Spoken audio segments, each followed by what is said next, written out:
আসসালামু আলাইকুম। আজকে আমাদের লামায় শেষ দিন। তো সকাল সকাল উঠে সবাই নাস্তা করে নিলাম, কারণ টুকটাক গোছ কাজ বাকি আছে, তারপর রওনা দিব।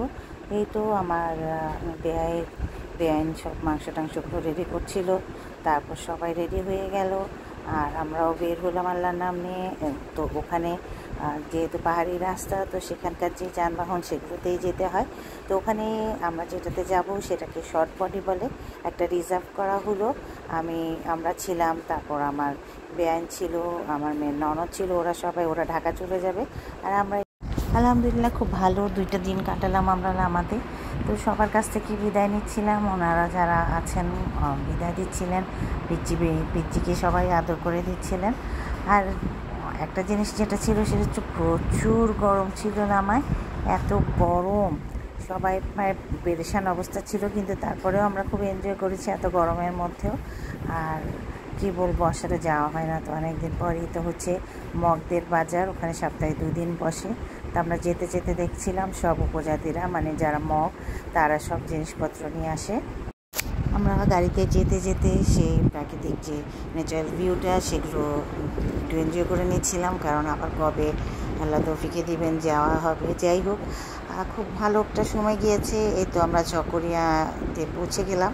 আর চকরিয়া মেন রোডে ওঠার পরে কিন্তু অনেক জ্যাম ছিল। মোটামুটি চকরিয়া বাস স্ট্যান্ডে এসে আমার বেআইন, তারপর আমার মেয়ের ননদ, ওদেরকে আমরা বাসে তুলে দিলাম। ওদের টিকিট আগে থেকেই কাটা ছিল, কক্সবাজার থেকে আসছিল বাস, তো সেখানে স্টপেজ দিল, ওদেরকে তুলে দিয়ে দেন আমাদের প্ল্যান ছিল যে সেখান থেকে আমরা আবার কক্সবাজার যাব। একটু যেহেতু বের হয়েছি, ঘুরে যাব, ওখান থেকে ডিরেক্ট টিকিট কেটে নেব, কিন্তু ব্যাড লাক, কোনো টিকিটই আমরা পাচ্ছিলাম না। ভাইরাল পারসন বিদায়, এই যে হ্যালো গাইস দিয়ে দিছে। ভাইরাল পারসন চিটাং যায় আমার বাসায়, ওকে ম্যাচিং। আমরা এখানে একটা কাউন্টারে এসে বসেছি, মনে করেছিলাম এসি কক্সবাজার যাবো, কোনো বাস নাই এখন। আচ্ছা, এখন আমরা একটা মাইক্রো ঠিক করতেছে, হ্যাঁ দেখি ওটাতে করে কক্সবাজার যাবো কী অবস্থা। ওখানে অবশ্য ইয়েতে বুকিং দেওয়া আছে, ওটা সমস্যা। ভাইরাল ম্যাম আসো, এই যে তোমার নাম কি বলো? এই দেখো আমি বলি যে যার তিল আছে, আমি খুঁজতেছিলাম, যার তিল নাই সে হচ্ছে নাফি। আচ্ছা, এই যে তিল দেখা যাচ্ছে, এই যে তিল আলা হচ্ছে নাহি।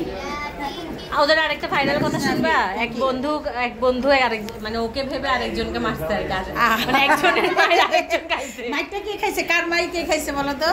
ওর মায়ের ও খাইছে। আচ্ছা, ওর মায়ের ও খাইছে, কি একটা কারবার। ওর বন্ধু মনে করছে ও কিন্তু নাহিনকে না নাফিকে।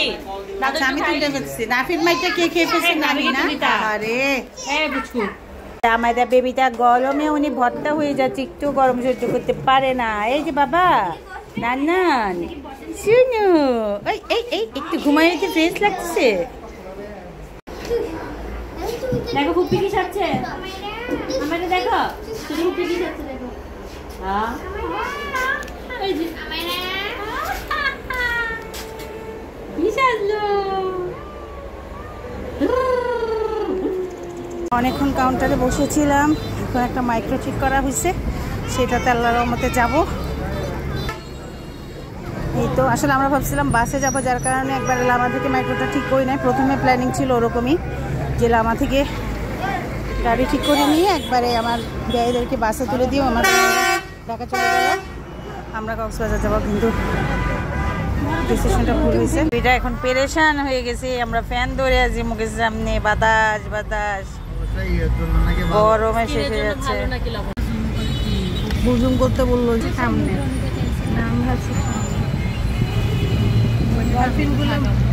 ডলফিনগুলো ময়লা হয়ে গেছে। বসে একটু, আমরা পৌঁছে গেলাম গোল্ডেন হিল না আমাদের এটা। এখন আমরা চেক ইন করবো।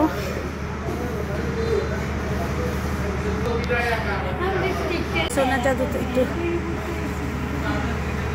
প্রচুর গরম, হ্যাঁ লামা মেয়ে শ্বশুর বাড়ি থেকে ঘুরে তারপরে আসতেছি। দেখেন কতগুলো লাগিয়েছে, ওরাম আম লেবু ওদের বাগানের সব কিছু দিয়ে দিছে এখানে।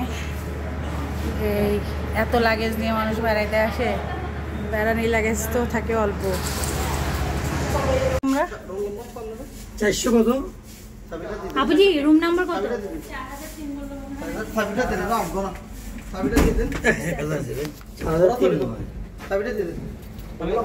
মনে ঢুকে দিয়ে আসুক, অসুবিধা নেই। জান না আমরা এসে গেছি, তাহলে একটু শান্তি পাবে তুমি। ওর সাথে আমরা রুমে পৌঁছে গেলাম। জি গরম রে ভাই, শান্তক্ষণ অস্থির লাগতেছিল।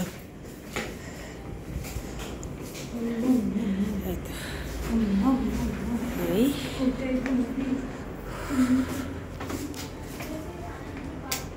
একটাতে অ্যাটাচ বাথ আরেকটাতে কমন বাথ।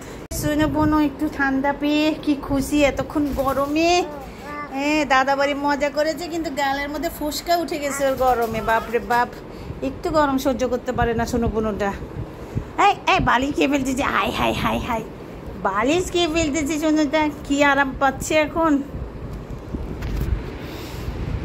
ভালো থাকবেন সবাই। কক্সবাজারে কেমন এনজয় করলাম সে সব কিছুই থাকবে নেক্সট ভিডিওতে। সে পর্যন্ত সবাই দোয়া করবেন আমার জন্য। আল্লাহ হাফেজ।